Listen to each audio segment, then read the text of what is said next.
자, 오늘 우리가 만나볼 건축가는 바로 피터 아이젠만인데요. 이 사람의 작품은 처음 보면 좀 난해해요. 그런데 그만큼 우리에게 생각할 거리를 많이 던져주는 아주 깊이 있는 건축가라고 할 수 있죠. 자, 이 건물 한번 보실까요? 이게 오하이오에 있는 웩스너 예술센터라는 곳인데요. 어때 보이세요? 꼭 공사가 덜 끝난 것 같지 않나요? 막 비계가 그대로 드러나 있는 것 같기도 하고요. 바로 이게 아이젠만 스타일이에요. 도대체 완성된 건물이란 게 뭘까? 우리한테 처음부터 질문을 툭 던지는 거죠. 정말 하나의 수수께끼 같아요. 좋습니다. 그럼 지금부터 이 아이젠만이라는 건축적 퍼즐 한번 같이 풀어볼까요? 도대체 왜 이렇게 당연해 보이는 규칙들을 비틀었을까? 그 파격적인 디자인 뒤에 숨어있는 생각들을 한번 파헤쳐 보겠습니다. 아이젠만을 이해하려면 먼저 이걸 알아야 해요. 그가 가졌던 아주 중요한 신념이 하나 있거든요. 당시 건축계는 기능이랑 효율이 최고였어요. 그런데 아이젠만은 생각이 달랐죠. 건축도 글이나 말처럼 그 자체로 뭔가 의미를 전달하는 언어가 될 수 있다고 본 거예요. 자, 여기가 진짜 재밌는 부분입니다. 아이젠만이 건축을 언어라고 했잖아요. 그래서 진짜 언어학 이론을 가져와요. 바로 노암 촘스키의 이론인데요. 예를 들어 아주 기본적인 큐브라는 단어가 있으면 여기에 빼기, 돌리기, 나누기 같은 문법 규칙을 적용해서 점점 복잡한 문장을 만들어내는 거죠. 그리고 여기서 끝이 아니에요. 철학자 자크 데리다의 해체주의 개념까지 빌려와서 정답은 하나다가 아니라 이렇게도 저렇게도 볼 수 있지 하는 여러 가지 해석이 가능한 공간을 만들어낸 겁니다. 네, 바로 이분이 자크 데리다입니다. 사실 굉장히 어려운 철학이잖아요. 그런데 아이젠만은 이 추상적인 철학을 우리가 직접 걷고 느끼고 머무는 이 건축이라는 구체적인 형태로 번역해낸 거예요. 대단하죠? 그러면 건축에서 말하는 해체가 도대체 뭘까요? 건물을 막 부수는 걸까요? 전혀 아니고요. 말 그대로 개념을 분해하는 거예요. 집이라면 당연히 이래야지, 기둥은 튼튼하게 받쳐줘야지 하는 우리의 고정관념 있잖아요. 그걸 하나하나 뜯어보면서 꼭 그래야만 할까? 하고 질문을 던지는 겁니다. 그러면서 완전히 새로운 의미들을 만들어내는 거죠. 자, 이 두 사진을 한번 나란히 놓고 보세요. 차이가 확 느껴지시죠? 왼쪽은 그냥 우리가 생각하는 집이에요. 편안하고 안정적이죠. 그런데 오른쪽 아이젠만의 하우스 6를 한번 보세요. 이게 집이라고? 싶을 정도로 기존의 규칙들을 그냥 다 부숴버렸어요. 시각적으로 정말 충격적이죠.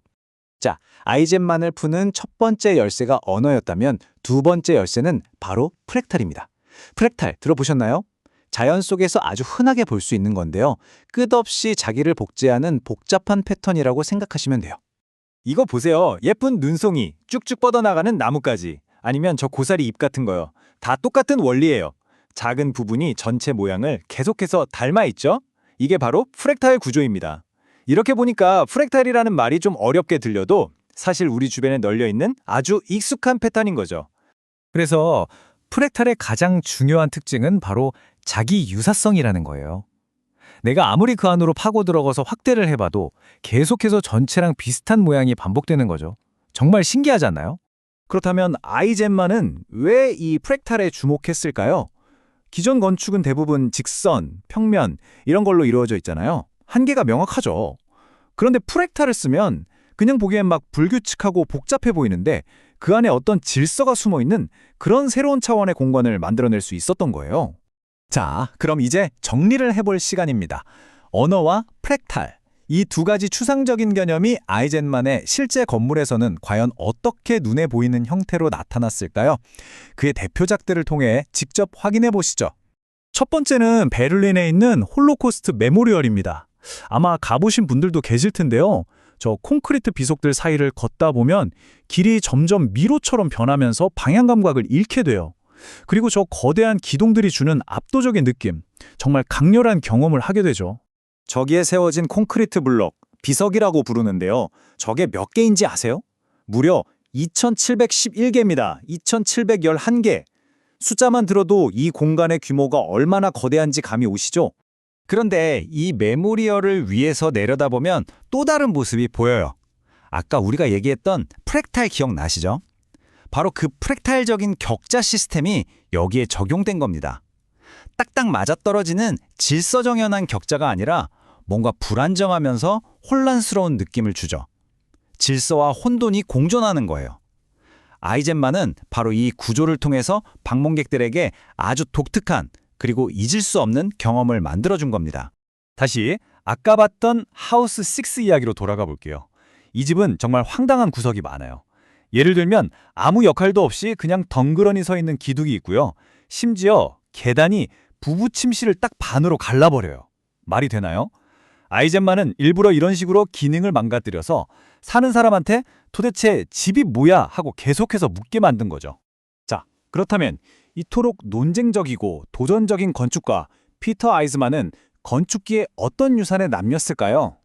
그의 아이디어들이 지금 오늘날 우리에게 왜 여전히 의미가 있는지 그 마지막 이야기를 해보겠습니다. 아이젠만을 그냥 건물만 짓는 건축가로 보면 안 돼요. 그는 건축계의 판을 바꾼 사람이거든요.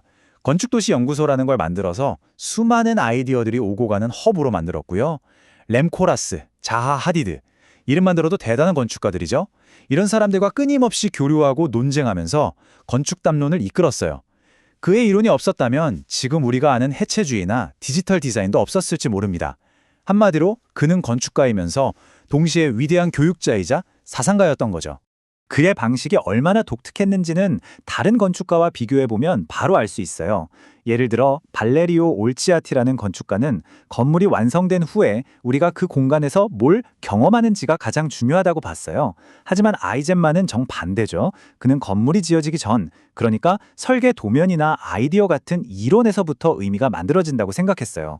아이젠만에게 건축은 몸으로 느끼기 전에 먼저 머리로 읽어야 하는 한편의 글이었던 셈입니다.